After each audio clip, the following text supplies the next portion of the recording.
Okay, this lesson should be pretty easy. It's basically the relationship between sine and cosine. Now, when I was in high school, guys, I had no calculator, was never ever allowed to use a calculator. So, when my teacher asked me, hey, what's the sine of 10 degrees? I didn't know that it was a decimal. I had no idea what the ratio was supposed to be. So, in the back of our textbooks, we had these charts, right? And the charts were long. It probably spanned like 2 or 3 pages. And basically, they were all of the degrees, right? From 0 all the way up to 90. And they had all the decimals, right? If I wanted to do the sine of 10 degrees, it was 0.1736. If I wanted to do the sine of 6 degrees, it was 0.1045, right? And if I wanted to do the cosine of 85, it was 0.0, right? Or 0.0872. And I had to look it up in the back of the textbook in order to actually figure out what the sine and cosine of these degrees are, because how could you figure the ratio out without that? And so basically, these are only partial tables, right? Because they only go from 0 to 10, and this one goes from 80 to 90. Okay, great. Like, not all the degrees are, and it's also missing tangent. But tangent is another animal. The relationship between sine and cosine is this, okay? What do the angles have in common with the same value? This is the sine of 10, and it's 0.1736. You guys see that the cosine of 80 degrees is the same thing, 0.1736? That's interesting. The sine of 9 is 0.1564. The sine of 81 is the same exact thing, the cosine of that, right? Do you guys notice that the sine and cosine, they're all the same degrees, right? Or not degrees, they're all the same ratio, right? Their degrees are different. Well, what's the relationship between their degrees? Anybody know? Sine of 10 is cosine of 80. Well, what's 10 plus 80? That's 90. Let's do the next one. 9 plus 81. What's that? They equal 90 degrees, okay? The angle measurements between sine and cosine, they're always going to have the same ratio as long as they are what? They are this.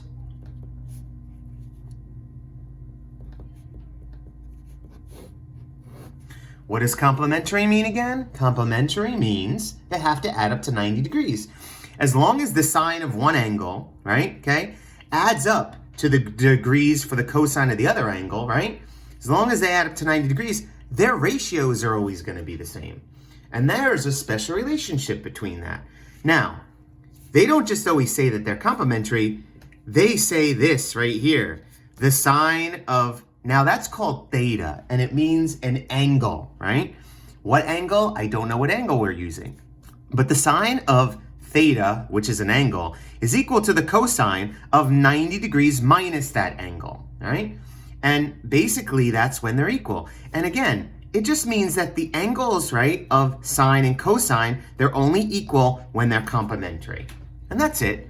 And so you guys can play around with your calculator. You could type in the sine of 70, right? Okay? And I'll actually do it for you here. I'm actually going to come over here and I'm going to type in the sine of 70, right? It should equal the cosine, right? Well, what equals the 90? 20, right? Okay? And they're the same ratio. They're equal the same decimal, right? I could do the sine of, I don't know, the sine of 40, right? Okay? That's that. And that should equal the cosine of 50 because the angles 40 and 50 are complementary and they're exactly the same. So basically, that's the whole gist of this. This is on the Regents every year. I wanted to show it to you, but it's really not a big deal. Why does it work? Remember, okay? All right, remember. Let's say this is 3, 4, and 5, right? Okay?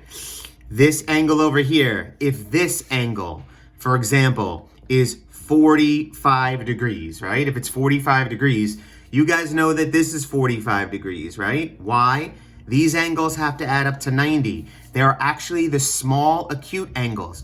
If this is 90 degrees, the other two angles only can add up to 90 degrees because it's a triangle and it's got to add up to 180. So the acute angles, right? Now, let's say I take this as A.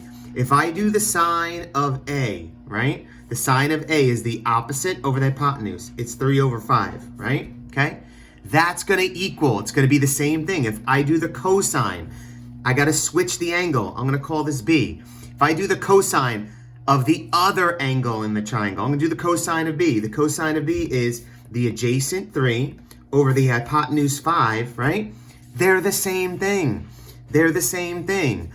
Angle A plus angle B equals 90 degrees, and their ratios are going to end up being the same. Their ratios are equal to each other, right? Look, right? The angles add up to 90 degrees, sine of A, cosine of B, and their ratios are equal. That's the whole relationship to sine and cosine. And listen, I could prove it again to you here, right? If this is 67 degrees and this one's 90, this one's got to be 23, right? Okay? So if I do the sine of 23 degrees, right? The sine of 23 is the opposite y over z, right? That should be equal to the cosine of the opposite angle. If this is 23, I'm going to do the cosine of, right, 67. The opposite, or actually it's the adjacent for cosine, y over z, basically, they're equal to each other. They're the same thing, right? Now, if I decide to do the sine of 67, what's the sine of 67? It's the opposite. It's x over z. And then if I decide to do the cosine of the opposite 23, right? Okay? 23, the adjacent is x over z, okay? They're equal to each other. That's because the angles for sine and cosine are complementary. They're always going to be equal, right? That's it. The ratios will be equal as long as the angles are complementary for sine and cosine. So when you get to do these problems, all you guys need to do is, if this is the sine of 42 degrees, it equals the cosine of what, right? Okay? Well, do 90 minus 42. What's 90 minus 42, all right? 90 minus 42, get your calculator out if you need help. 90 minus 42 is going to be 48. All right? If this is 12, right? Cosine of 12 should equal sine. It's got to add up to 90 degrees. It's got to be complementary. So 90 minus 12 is 78, right? Okay. I could do this one in my head. I'm not that slow. It's 45, right? If the cosine of 0 is here, the sine needs to be what? They need to add up to 9. Should be 90, okay? Right? If it's 65, what should it be, right? Should be 25, right? Doesn't that add up to 90? Yep. And if it's 78.5, again, take your calculator. What's 90 minus 78.5? Okay, that's 11.5. And if you don't believe that these are equal to each other, you guys can do this. I showed it to you already. Let's actually do D, because D is a good example. The cosine of 0 is 1, right? Okay? The sine is 90. They're equal to each other, the ratios, aren't they? As long as the angles are complementary, the cosine of one and the sine of the other will equal, right, the same thing. Those are the ratios, right? Now, I just realized something. When I do all these, mode, you guys got to make sure you're in degree mode. I had an email from somebody that was telling me, oh, none of their answers on IXL are working.